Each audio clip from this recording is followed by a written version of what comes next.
Meron pa.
Hello po, mabuhay! I am Palm Angel Buncio, the SK Chairperson of Barangay Molino 4 and the SK Federation President of Bacoor.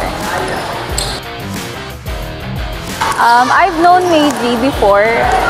Pag namimili ako, especially sa mga kids, sa mga kapatid ko, isa siyang product na binibili ko talaga kasi gusto ng mga kapatid ko yung product ng Meiji.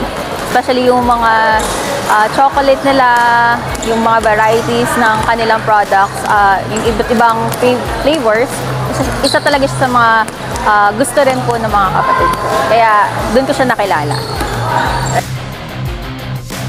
I think of its product na very quality siya kasi masarap siya and affordable lang din yung price, lalo na sa mga bagets.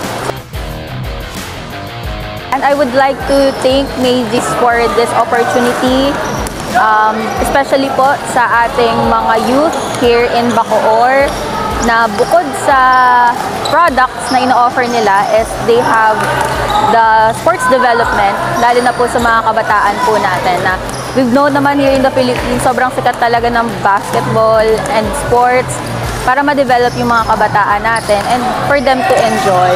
And for the support of Meiji, and syempre as the Sangguniang Kabataan, we are the pioneer of the sports because we are the head commissioners or head committee for the sport. Kaya isa itong malaking tulong para mabigyan po ng magandang sports yung mga kabataan po natin, especially mga batang Bacooreno po dito po sa Bacoor.